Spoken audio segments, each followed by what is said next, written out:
Yes, Tua still the softest player in America. Dude was raised in a tent, currently still lives there every Saturday during the fall.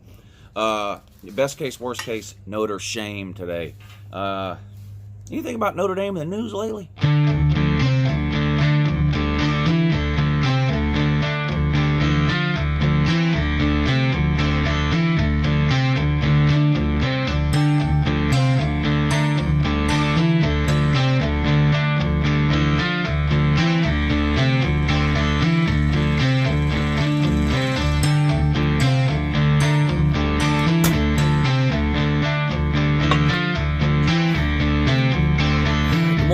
It's Uncle Lou here. Yeah, that's right. It's me, Uncle Lou, live for you on LouTube today. Woo! Live show tonight at 10 o'clock Eastern. Don't miss that. These are a lot of fun. We do these live shows every Tuesday and Thursday night at 10 p.m. Eastern. I take phone calls from you people. Sometimes the people that call in want to talk college football. Sometimes the people that call in want to scream the N-word. Or make pedophile jokes. You never know what you're going to get. It's like a Forrest Gump box of chocolates type situation. No retard Alabama fan, pun intended there. Yes, Tua still the softest player in America. Dude was raised in a tent, currently still lives there every Saturday during the fall. Best case, worst case, Notre shame today. Anything about Notre Dame in the news lately? Not a trash talk video, you know, that's awful what happened over there. Now, week 4 of the college football season when Georgia plays Notre Dame, if you're the type person that gets offended about stuff you might not want to watch, I have a couple of jokes about that but hey, it is what it is, but not going to go down that road today. For the purposes of this video, this best case, worst case. A couple of quick announcements here. I'll get into this Notre Dame thing real quick. Outside, it's gorgeous outside today. I couldn't stand to sit in my grandmother's basement or mom's garage or whatever it is y'all are calling it now. Couldn't stand to sit in there today to do the video. So sitting out back here, great weather. So we're going to do this Notre Dame video today. Live show tonight. Talked about that already. Keep making suggestions in the comment section for which teams you want to see in this best case, worst case deal. Here's my plan. I'll sort of give you the rundown for the next week or so.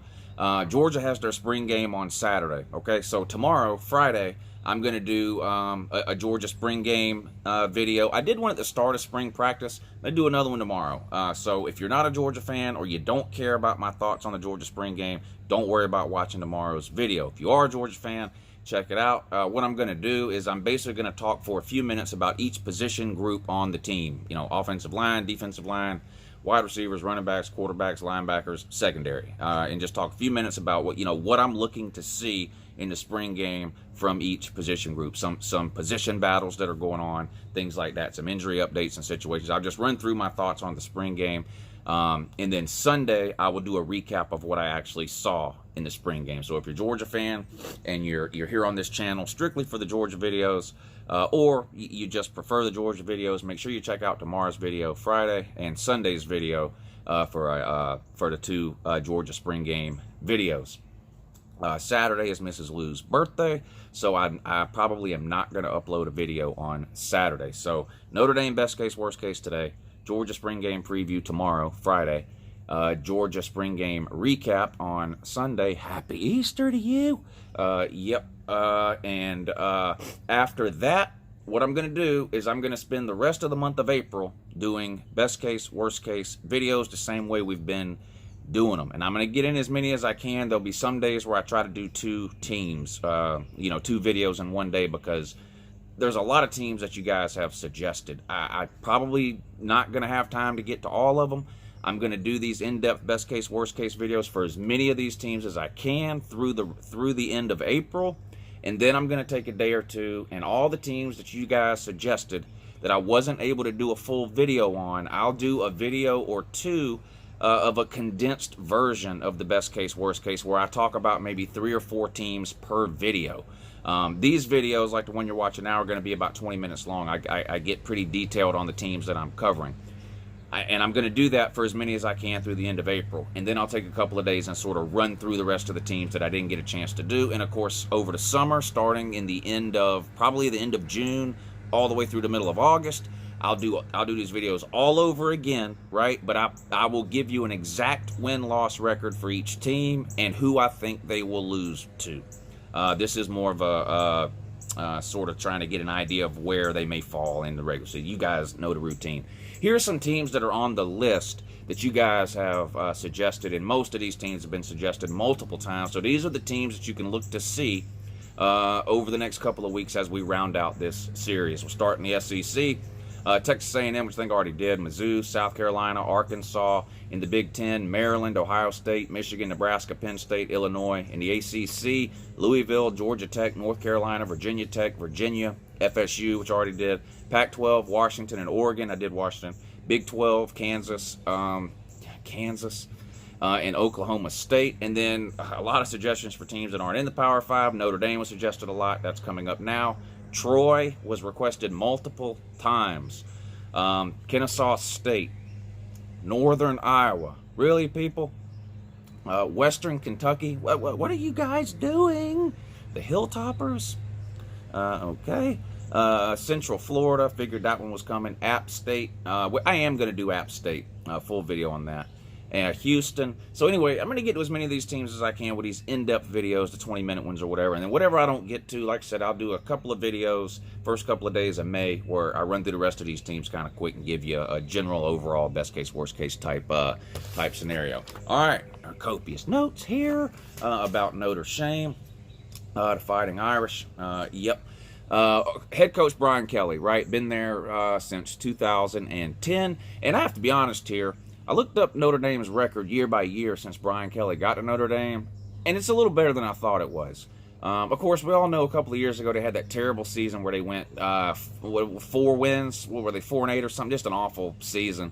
But other than that, they've done pretty well under Brian Kelly. Now, I know Notre Dame, like every other fan base on the face of the earth, wants their team to go 12-0 every year and make a playoff. But, I mean, the reality is, for most teams, that's just not going to happen. Of course, Notre Dame did make it last year. But since Brian Kelly got to Notre Dame, these are their win totals going back to 2010. So I'll start in 2010 and go up to last year. 2010, 8 wins, followed up with 8 wins, then 12 wins. That, of course, was 2012 when they got road graded by Alabama in the BCS title game. Followed that up with a 9-win season, then an 8-win season, then another 10-win season, then, of course, that 4-win season. 10 wins 2 seasons ago, 12 wins last year, right? 12-0 in the regular season. Scared to join a conference, so they didn't have a 13th game. Playoffs against the Taters and got absolutely rolled, right? Improving their overall record in the BCS and playoff era to 0-6. Since Notre Dame's not in a conference, of course, they've never played in a conference championship game. And what that means is you have to go all the way back to the late 80s to find a meaningful game that Notre Dame actually won.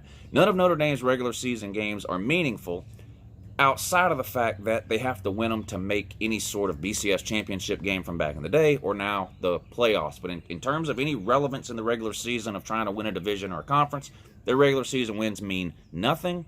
And the only meaningful games they've played in during the BCS era, which goes all the way back to the early 90s, up through present day, they made 5 BCS games and 1 playoff game, and they lost all 6 of those. So what that tells me is that Notre Dame, when they have an okay year and are able to run through a schedule that doesn't result in them playing in any type of conference championship game and they make it to one of the big bowl games, they just can't compete.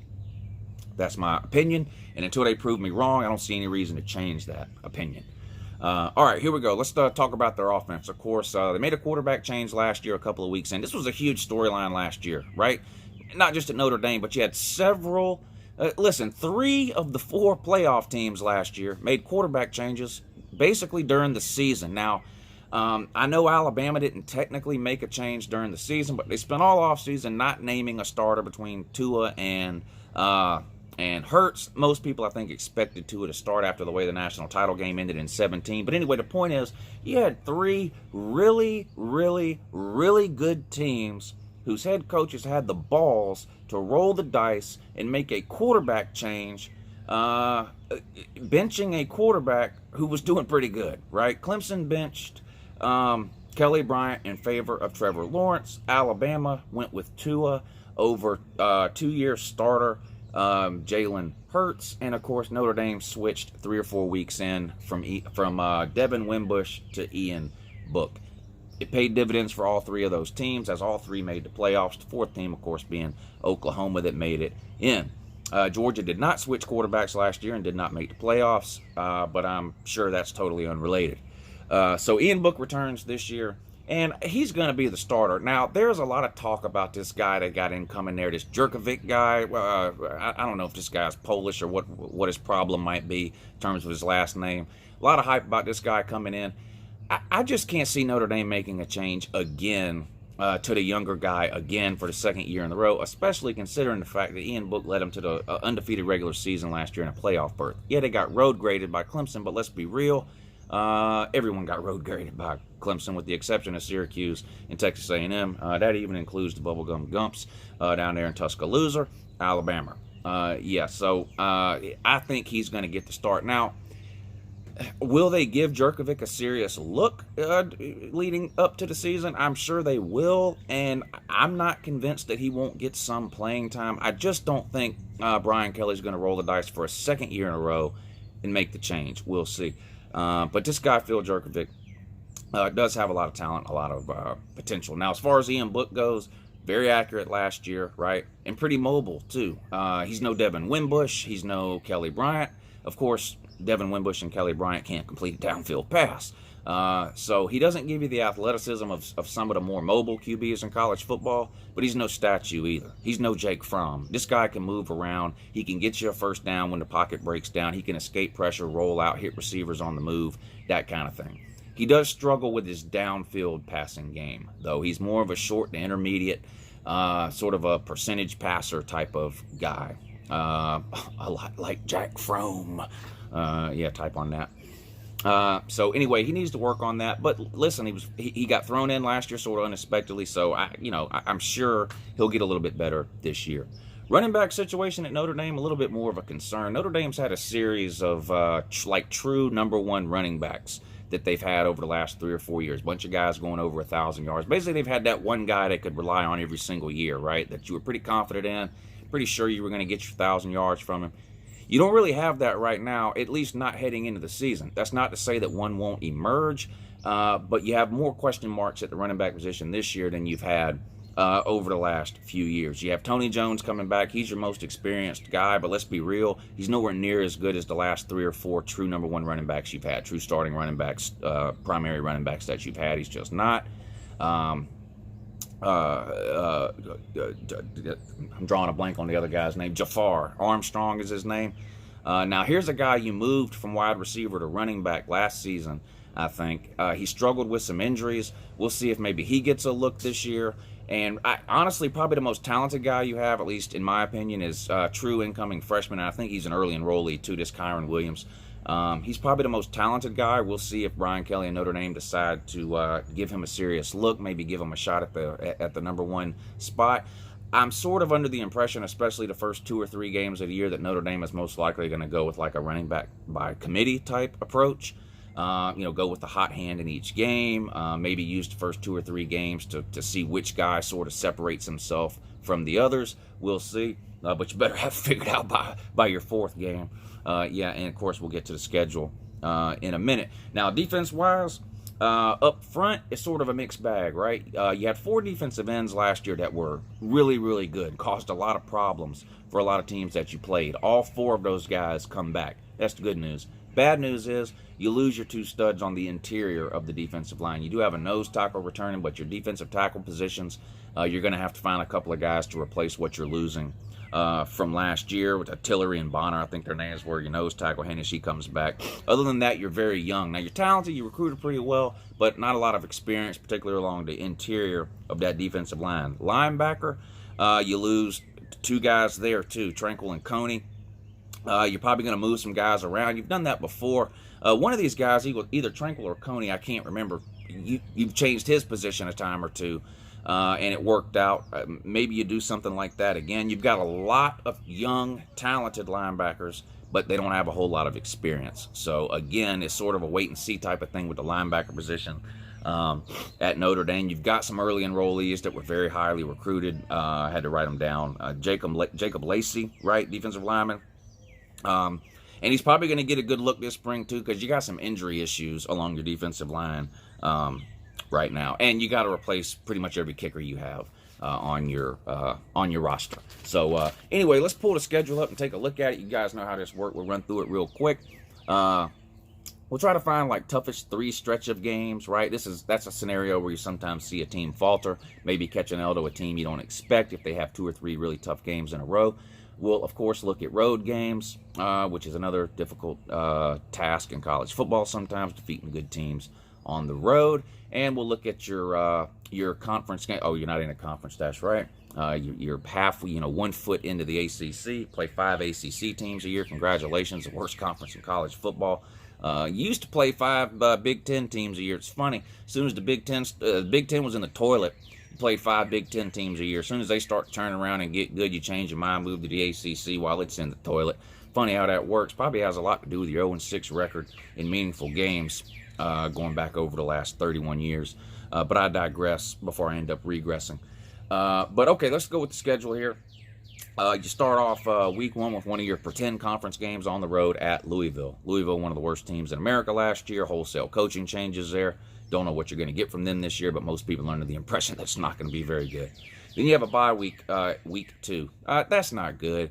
Now, you do get 2 bye weeks this year. It's nothing new in college football, no change that they made or whatever. It's just the way the calendar falls. In order to start the season when they normally do and end it that first weekend in December when real teams are playing in conference championship games, they had to give every team 2 bye weeks. So you get your first one week 2, but not a good place to have a bye week, week 2.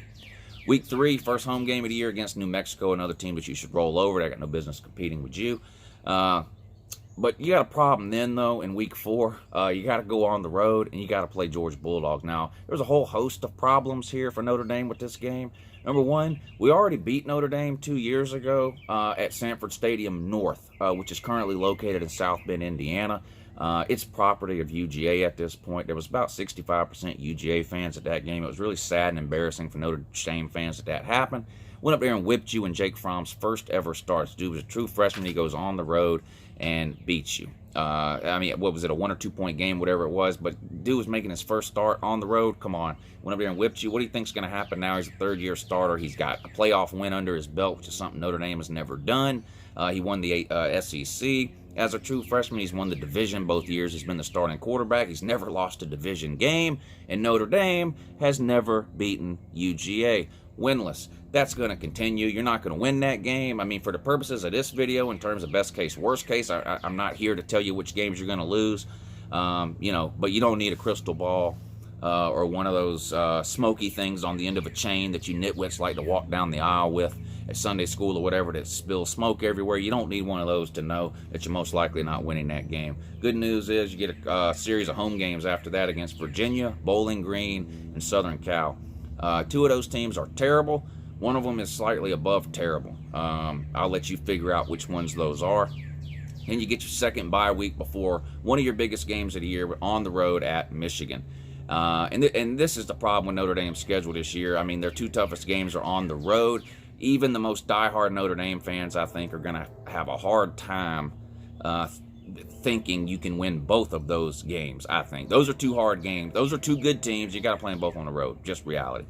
Then you come home, play Virginia Tech. I don't know what we're going to get from them this year. I was high on Virginia Tech last year. Come out week 1, they beat Florida State. People think they're going to be a good team. Fast forward about a month later, and then you realize Florida State's the worst team in America, and Virginia Tech has subsequently lost to something called Old Dominion. So who knows? Then you go on the road at Duke. They lose one of the best quarterbacks they've had in a long, long time. He's going to be a first-round pick in the NFL coming up here in a couple of weeks. He's gone. Don't know what you're going to get there. We'll see. And then, of course, annual game with Navy. You get them at home this year, followed up by another home game with Boston College. Then you got to go on the road out west and play at Stanford. Stanford, a pretty good Pac-12 team. Most people are going to consider them not to be as good as Notre Dame heading into the season. I would agree with that. Notre Dame will be ranked way higher than Stanford in the preseason for sure. Now, this is the last game of the year. Who knows what's going to happen between then and now. I'm a big David Shaw fan. But talent-wise, I'm not sure Stanford has what it takes to be competing with Notre Dame this year. We'll find out. All right, toughest 3-game stretch. Well, the toughest games are obviously Georgia and Michigan, so you look at what's surrounding that. As far as the Georgia game goes, home against New Mexico, on the road at Georgia, home against Virginia. Georgia's going to be tough, but the other 2, not so sure about. You look at the Michigan game, you have a bye week before that. That's good news. And then you play Virginia Tech after that and Duke. So Michigan, Virginia Tech, and Duke, maybe. Honestly, you don't really have a stretch of 3 tough games in a row. At Michigan and home against Virginia Tech, I don't think those are easy games. At Stanford, I'm in a wait-and-see mode on that. I do think both the Virginia and the Virginia Tech teams could be much improved this year. I like both of their coaches. I got those 2 coaches mixed up in a video a couple of weeks ago, and people couldn't wait to let me know about it in the comment section. But I think both of those coaches are okay. I like Fuentes way better than Mendenhall. But that's Notre Dame's schedule for this year. If I'm a Notre Dame fan, here's the thing: if you're Notre Dame, you got to go 12-0. You're choosing not to be in a conference. You think you're better or whatever it is. Well, you can't compete in a conference is what it is. But you got to go undefeated if you want to get in the playoffs. That's my opinion. I don't think Notre Dame, people ask me all the time, should Notre Dame join a conference, and will they join a conference? The answer to the first question is easy. Yes, of course they should. They obviously should join a conference. Will they? I don't think Notre Dame will join a conference until and unless they go 12-0 or 11-1 and get left out of a playoff. If Notre Dame finishes 5th in that final playoff poll that comes out in December, where they take the 4 teams and put them in, and Notre Dame's sitting there at 5 at 11-1 and 12-0, I think they'll do some serious soul searching at that point. Definitely if they're 12-0. But even if they're 11-1, I think Notre Dame's going to have to ask some tough questions and see if it's time to join, modern times, get an HD TV, and join a conference. Anyway, I'm going to say the best case scenario for Notre Dame, if they come out, if they can replace some of these losses, if they can get the running back situation figured out, they can shore up the interior of that defensive line, if Brian Kelly can keep from blowing it. Best case scenario, I think, is 11-1. I just think this schedule, you guys know, and this is not a shot at Notre Dame, okay? I know I make a lot of jokes during these videos. These aren't trash talking videos. It's very hard for me to pick a team to go 12-0 because it's just hard to do for any team. Alabama rarely goes 12-0. Clemson, Alabama and Clemson went 12-0 last year, but that's the exception, not the rule. It's very hard to go 12-0. I didn't pick Georgia to go 12-0. I've never picked Georgia to go 12-0 since I've had this channel. So all the way back to 2014 or 15, whenever I started doing these prediction videos. Last year I predicted Georgia to go 11-1. They went 11-1. I'm going to say your best case scenario here is 11-1. Now, depending on where that one loss is, it's possible you get into the playoffs with 11-1. If you somehow beat Georgia and Michigan, but then maybe slip up, say, against Virginia Tech or something, or you would have 2 really good wins there. You'd be sitting at 11-1. It would be possible. If you lose to Georgia or Michigan, I do not think you're getting in at 11-1. But anyway, best case scenario, 11-1. Worst case scenario, let's be real. I'm not saying this will happen, but you have to admit the possibility exists that you lose at UGA. The possibility exists you lose at Michigan. I'm going to say it's possible you drop some combination of 2 more games at the most, though. Maybe at Stanford. Maybe they end up being better than we think. Maybe one of the Virginia teams, Virginia or Virginia Tech. Boston College is just not, they're just a middle-of-the-road ACC team, and the ACC is just so bad. You get them at home, I just can't see you losing that one. Navy surprises a team or 2 every year, but you play them every year, so hard to imagine them sneaking up on you. But maybe Stanford, maybe one or both of the Virginia teams. I'm going to say 8-4 is the absolute worst-case scenario here, so put me down for 11-1 on the top end, 8-4 on the low end for Notre Dame, and again, I'll revisit this over the summer. In June and July, and I will settle on an exact record, and if I predict any losses, I will tell you exactly which game or games it is I think you lose. This is more of a general overview we do in the spring, and then the end of June and all of July, I do a much more detailed version of this video in terms of picking exact wins and losses on your schedule. Anyway, that's it. I'll see you guys tonight at 10 Eastern for the live show. Have a good morning.